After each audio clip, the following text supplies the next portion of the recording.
hope you can see me. Yeah, let's assume you can see me.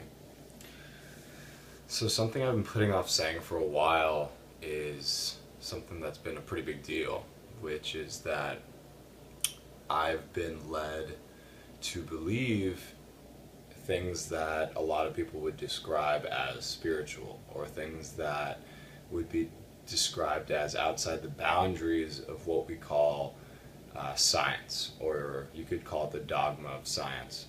But something I want to make very clear is that I don't really feel comfortable calling it spirituality, and there's a reason for that.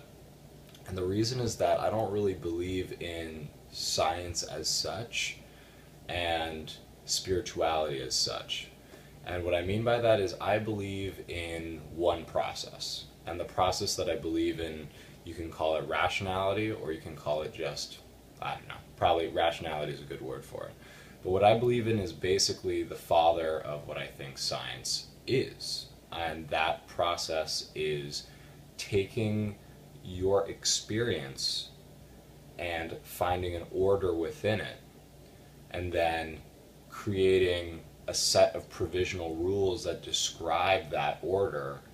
And those rules are always subject to change, because the moment that you experience something outside of those rules, you need to adjust, because reality itself is what's being studied. You can't make rules, and if reality goes beyond those rules, you say, well, my rules are my rules. It doesn't work like that. Reality is what it is, and then science or rationality just tries to describe it. And I would say that science, what we call science, that set of beliefs or sort of cloud of beliefs that roughly people think that they believe in, that came about because people looked at the world, and it was one way to organize the world was through what we call the scientific method. And that has brought about, once again, this thing called science, and that comes with a lot of beliefs about gravity, yada, yada, yada. But then it also, I believe, has, and I'm not going to get into it, but it goes into a lot of sociological beliefs too. Everything that we call science is not just science anymore, not just pure science. It's all these beliefs that we have, and they go into our day-to-day lives and what we think about the world and how we live our lives.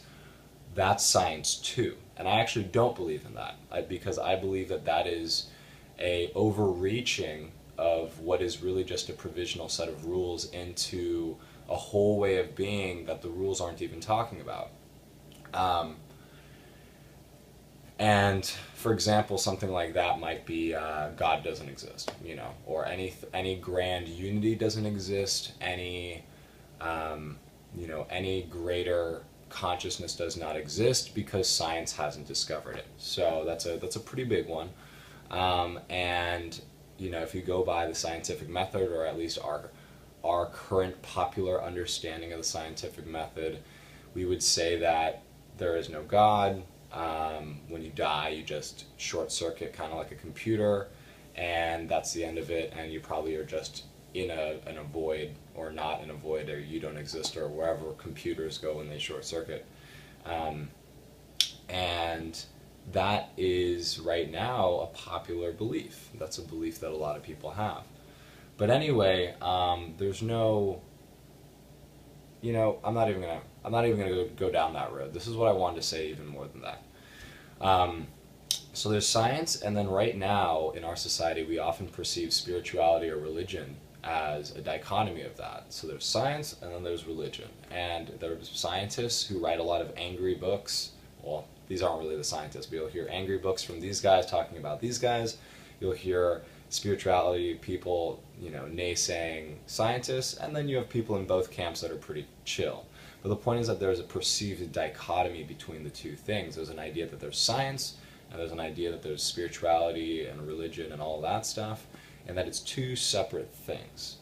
And so what I'm saying is I don't really believe in either of those camps in their own right.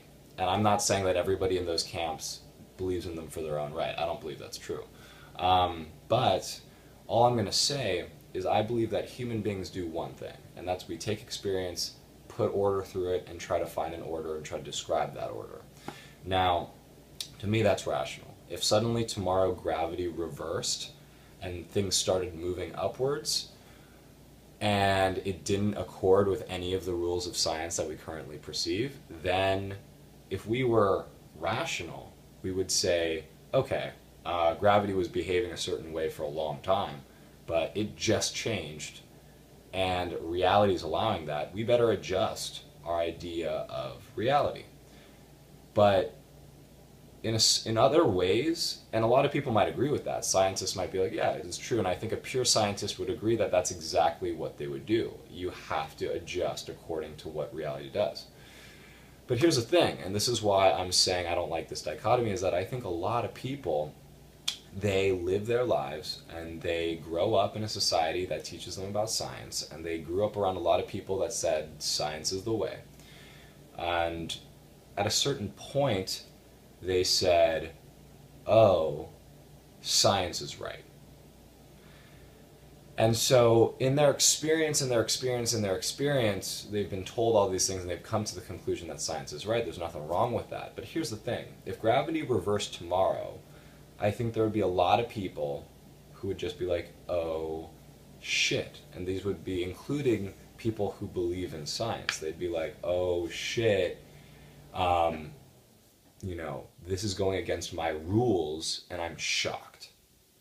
And what that tells me is if you're shocked, you bought into those rules a little too deeply. You bought into them as if they were a religion.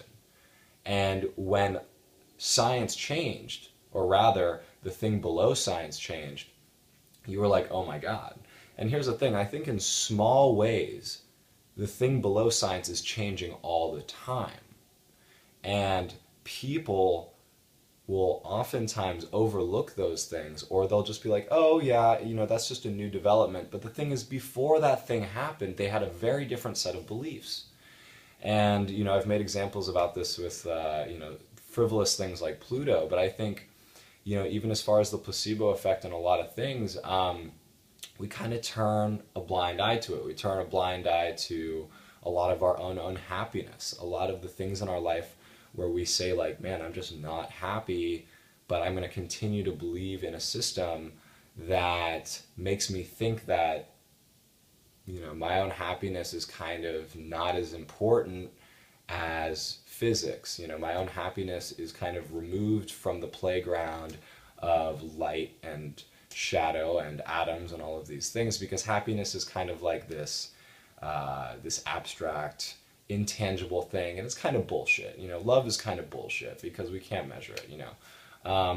Despite that, a lot of us are desperately unhappy, and to me that's so funny, because we're denying in that operation our own experience, because we know we want to be happy. We know when we feel bad we don't like it. We know that when we feel lonely we want other people around. All these things that we're experiencing in our first hand experience in our own lives. No one's telling us these things.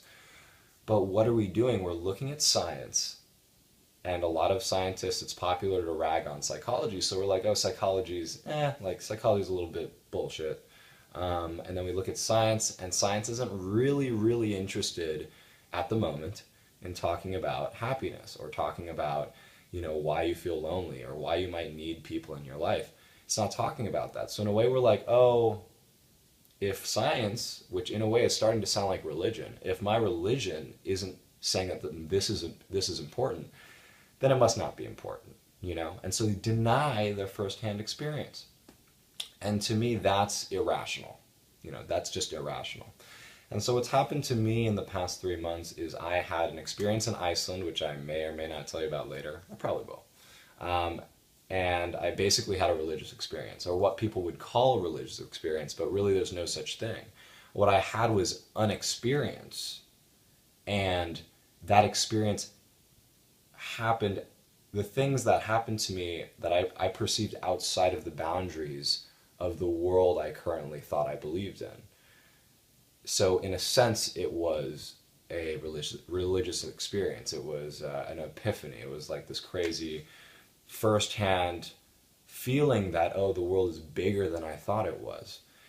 And then I came back and things started to happen and things started to happen and things started to happen and things started to happen. And then after a certain point, I was just like,